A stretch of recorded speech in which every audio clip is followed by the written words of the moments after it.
জুলাই ও আগস্টের ছাত্র আন্দোলন ছাড়া গত এক দশকে নারায়ণগঞ্জে আওয়ামী লীগ বিরোধী আন্দোলনের আলোচিত ঘটনা ছিল ২৫০০-এর। ২০২৩ সালের ৩১ অক্টোবর অবরোধ চলাকালে সেখানকার বিএনপি নেতাকর্মীদের সঙ্গে পুলিশের সংঘর্ষ ছিল তখনকার সবচেয়ে আলোচিত ঘটনা, যার নেতৃত্ব দিয়েছিলেন নজরুল ইসলাম আজাদ। ওই সময় তাকে ধরতে প্রশাসন রেড অ্যালার্ট জারি করে। এছাড়া এর আগে আরো অনেক ঘটনাতে তিনি ছিলেন গণমাধ্যমের শিরোনাম। নজরুল ইসলাম আজাদ বর্তমানে বিএনপির ঢাকা বিভাগীয় সাংগঠনিক সম্পাদক, ছিলেন দলের সহ আন্তর্জাতিক বিষয়ক সম্পাদক। একসময় যুবদলের আন্তর্জাতিক বিষয়ক সম্পাদকের দায়িত্ব পালন করেছেন। গত এক দশক ধরে তিনি নারায়ণগঞ্জে পরিচিত মুখ। বিএনপি এবং এর সহযোগী সংগঠনের পদধারী অনেক নেতা তার অনুসারী হিসেবে পরিচিত।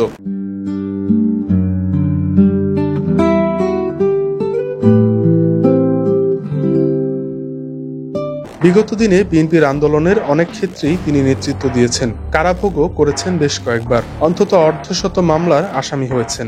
আওয়ামী লীগের এমপি নজরুল ইসলাম বাবুর ঘোর প্রতিদ্বন্দ্বী ছিলেন আজাদ। দুজন প্রতিদ্বন্দ্বিতা করেছিলেন ২০১৮ সালের সংসদ নির্বাচনে। কয়েকবার আজাদের বাড়িঘরে তখন হামলা হয়েছে। ২০০৩ সালের অক্টোবরের শেষে কঠোর আন্দোলনের ডাক দেয় বিএনপি। অবরোধের প্রথম দিন ৩১ অক্টোবর সকাল ৮টা থেকে ঢাকা সিলেট মহাসড়কের পাঁচরুখি এলাকায় নজরুল ইসলাম আজাদের নেতৃত্বে বিএনপির নেতাকর্মীরা সড়ক অবরোধ করে। পুলিশ এসে গুলি ছুড়লে শুরু হওয়া সংঘর্ষ পরিণত হয় রণক্ষেত্রে। আহত হয় অনেক পুলিশ সদস্য এবং বিএনপির নেতাকর্মীরা।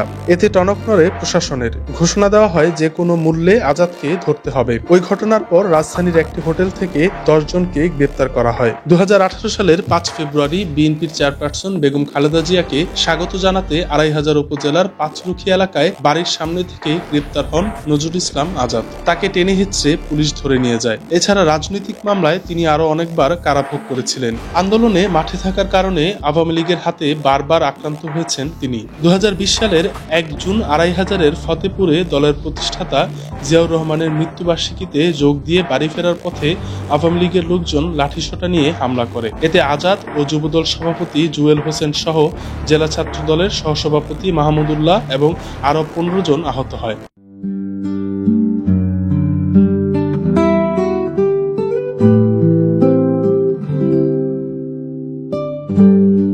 এছাড়া আজাদের বাড়িতেও তখন হামলা করে আওয়ামী লীগের লোকজন। ভাঙচুর করা হয় আসবাবপত্র। বিএনপির নেতাকর্মীরা বলছেন, বিগত দিনে নারায়ণগঞ্জে আওয়ামী লীগ বিরোধী আন্দোলনে আজাদের অংশগ্রহণ নিয়ে কারো কোনো প্রশ্ন নেই। আন্দোলনের পাশাপাশি তরুণ ও বিএনপির একটি বড় অংশকে নিজের কাছে টানতে সক্ষম হয়েছেন তিনি।